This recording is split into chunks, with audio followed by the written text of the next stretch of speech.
And so after she's born and whatnot, we never was really much of a relationship with her father. And then after she was born, you know, I would try and stuff, but he was an alcoholic, and I never knew really that much. I didn't know how to deal with alcoholic, even though I drank, but just never was my thing. Anyways, it just didn't work out, and she was about 5 months. We totally split off for good. And then after that, I still would party when I could, you know, a lot, mostly on the weekends. You know, I still was doing coke. And then she was about a year, and then I met my son's father, Michael. And she was just a baby, and you know, he asked me out, and the first night that we went out, we probably did like $1,000 worth of cocaine, you know, and then hung out a little bit, and then I introduced him to my daughter, and he fell in love with her, you know, and that was like pretty important to me. Plus all the drugs, it just kind of, you know, and then it wasn't very long after then, actually, then we were together, like girlfriend and boyfriend. It was maybe 4 or 5 months before I got pregnant with my son. And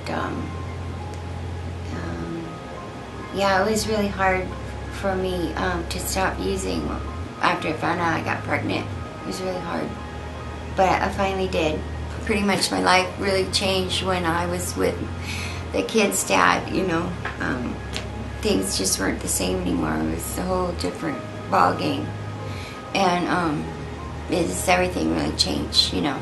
We'd go from big houses to not having much money, you know, just all kinds of stuff. It was a whole another life, like a criminal stuff too, that I never really experienced before. I was real gullible and just didn't really know this whole other world. But anyways, like I said, I started using pills and the coke. You know, we did a lot of cocaine, a lot. We'd wait till our kids were asleep, and then we'd stay up all night doing coke, smoking crack. Yeah, I remember living in Seattle in the greenhouse. So that's what I remember when I called it, in West Seattle. And it was bad there. It was actually, yeah, I remember it being really gross, just energy-wise. And Dad, Michael, was not good.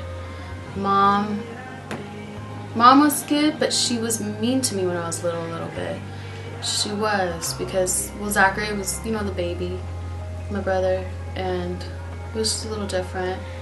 So I always had to see from the big picture, so I didn't hurt myself anymore, or I wouldn't get more sad, or I wouldn't kind of fall into certain things that her and Michael would say when they were really loaded.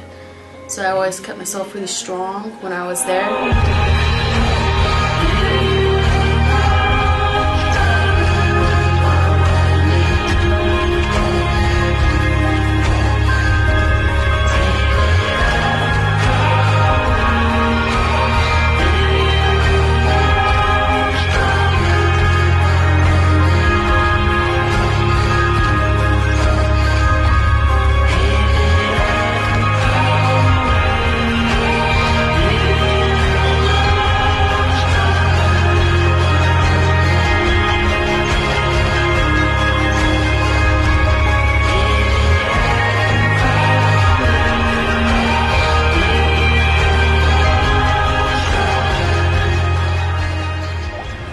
Please wait while we verify your bags. Oh my God. I just rearranged them.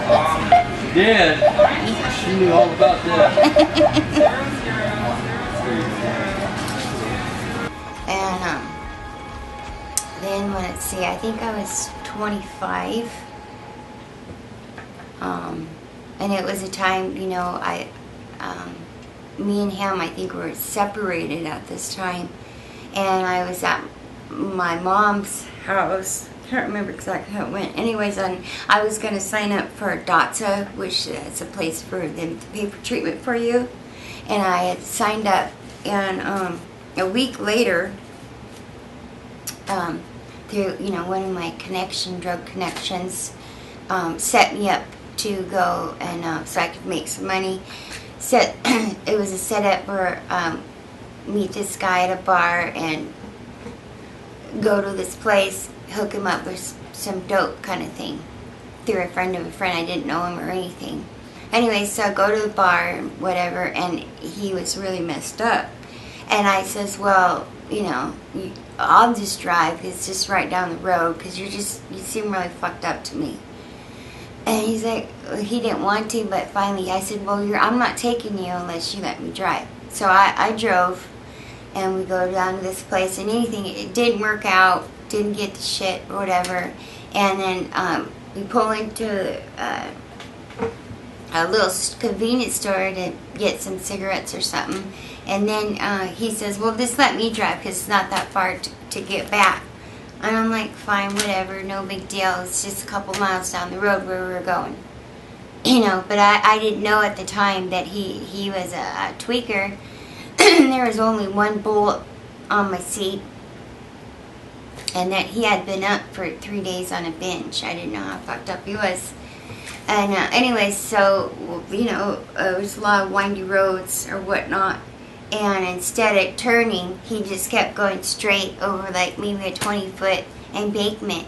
And I had my seatbelt on, but I only had one bolt on my seat.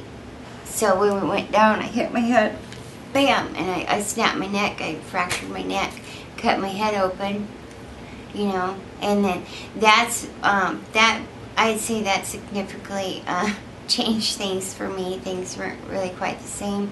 Plus, I'd already been experimenting with those pills, you know, and then I was prescribed really heavy pain medication, like 50 milligram morphine and 40 milligram Oxycontin, and it was really hard for me after that, you know. I just went out of control basically after I broke my neck. You know, like I said, I signed up for DOTSA, and I was kind of like trying to hold the things down before I went, and then I don't really remember. It's really a blur. I don't. And there's 2 treatments in between all these times too. I don't even remember them. I don't. What did I do for those years? And, well, I don't really know. I just know that then it was really messed up, and I was using it, and who knows what is going on with me. But I was trying to be around the kids, and it was like back and forth, but I just never, I don't know. And then I ended up getting in real bad trouble, and ended up getting my first felony. And I didn't really get it when I remember that. I didn't really understand the consequences and the real story of probation and all that, you know. So I got 7 probation violations on 1 warrant, which is almost 6 months in jail. So that, you know, was a little, changed me too, kind of into this other person, you know. And then we moved to Bremerton, and I did as best as I could with the probation thing. I was never going to go back to jail like that ever again, and I never have since. No way. And then when Michael moved back down here, he said, well, why don't you come down to California, and, you know, we won't get back together, but I'll help you out, and then we can both be around the kids. So I packed up and moved to California, and I don't know how long I lasted, maybe 6 months. We lived in this place called Ocotillo Lodge, and me, my mom, my stepdad, and my brother. I call him Dad.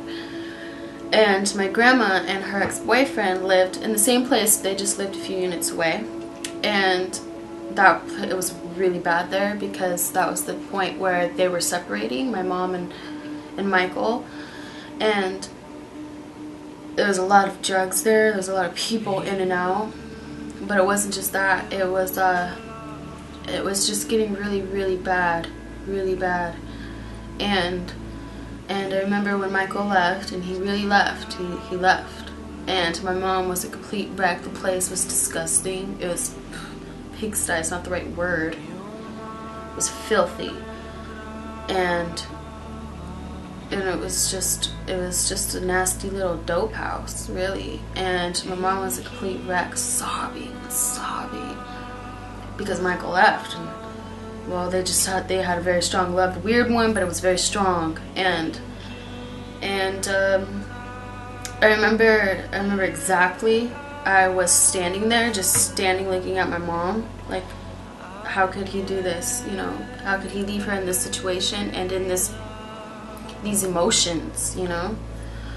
And she had her head down on this little table, and she threw the phone off the table, and she was just, because he wouldn't pick up, he wouldn't talk to her, and he left, got high somewhere else at this other guy's house that probably killed people, you know what I mean? And so I knew she knew where he was, so it was just me, her, and Zach. And I don't know what Grandma was doing. I can't remember. But I said, well, let's go over there. We'll walk over there.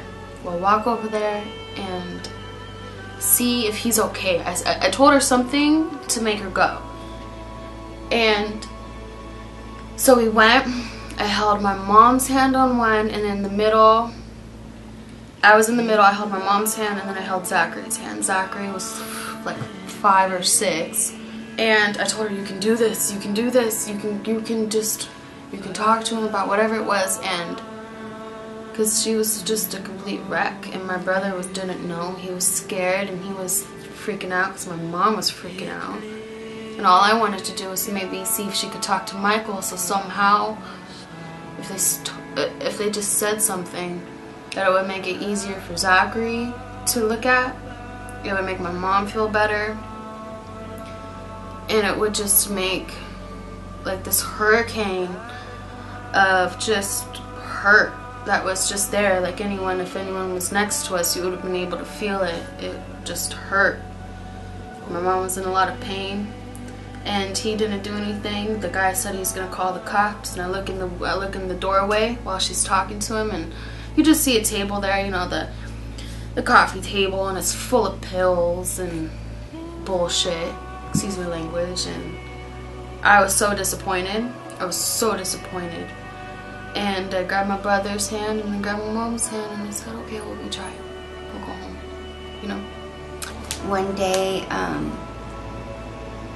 I snapped one day, like, because I thought we were going to be clean and all this, but of course we weren't, you know. And I don't know the drugs and the kids, and I don't know, I just couldn't handle it, you know. And, but I do remember the day that, you know, the kids and their dad would go into the pool, and I left. I don't even know if I had a purse with me. And I left that day, and even though I came back some, I never really came back until now. I didn't come back, and I was 29. I've been gone the whole time. Well, I found 6 kittens in the back, and they were all, come here baby, all black. And then this little guy, he's tiny. He's different, and he was all by himself. And so I go back there to give him some milk, and he didn't really move. And then I picked him up and looked at his eyes, and his eyes are all stuck together.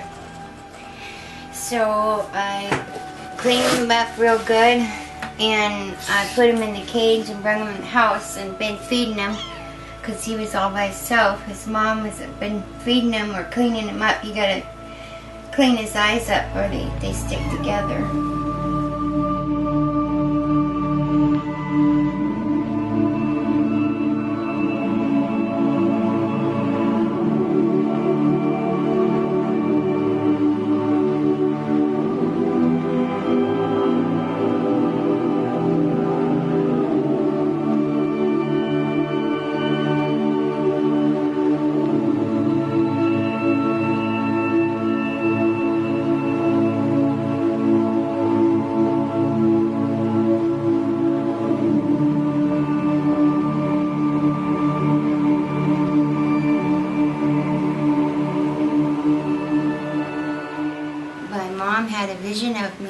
dead. And I think what happened when she had this vision of me dead is that at that time I was totally was my body. I was let go of my body. That I completely abused my body. And even though I would go through different stages of methadone or whatnot, but it would never last. Because the heroin had completely taken over my life, and I didn't. It's not that inside I didn't have love for my children or for my family, but I was so lost and sick that I was never capable, because I was never truly healed. And as a parent whose kid is missing in the world, there's a part of you, because they're not dead, and they're not in prison, and they're not in a mental institution, they're just out in the world. And there's this gloom that hangs over your head every day, this fear that your kid's going to be one of those kids that dies out there in a horrible way too. And I accepted that I was a heroin addict and that maybe I was never going to get well. And so I ended up leaving, my home where, my family was, my mom, my brother, and my kids. And, when I left and I went to the city, I went in the city, and I had completely let go. It wasn't the same anymore. I had been using since I was 11, off and on. But it wasn't the same anymore because I totally let go. And I completely lost touch with my family and with my kids. And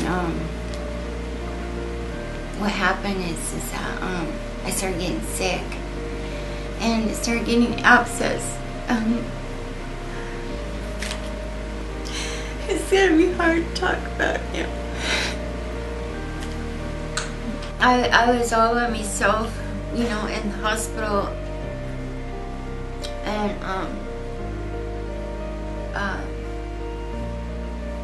I started thinking to myself that I don't want to die like this. That even if I was to die, that I at least wanted them to know how I died, and that I could at least talk to them again, my family and my kids.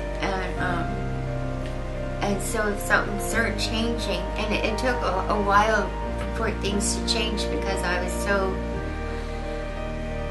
I didn't go into grocery stores, there was not a part of society. I was in some other place where you see these people on TV, or you see people living on the side of the freeway, and think, oh my God, but I was one of those people.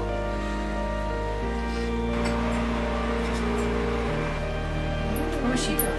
You know what I think would be better if everyone, when they were getting named, right, including Zachary, that you say, hi, my name is Shayla, I'm Tasha, Darla, Nolan, Zachary, because it's all the same people and the same story, but you're hearing each of them. You know what I mean? Yeah. So if they would just say their names and then somehow you put it together in the end with the song or whatever, but you just get the names of them because, you know what I mean? Because it's just of that person. Right. And then, but in the end, it's all for the same thing, right? So would that be closest, and you just get a shot of the person saying their name, and then of the person or whatever, and at the end of that, you throw it in with something else. I don't know. There's Buddy! There's Buddy wearing glasses! Oh, jeez. Hey, Buddy. Let's see, Buddy. Oh.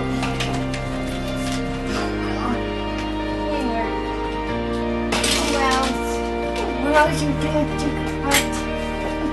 job. Gotta get some done just so. doing dishes.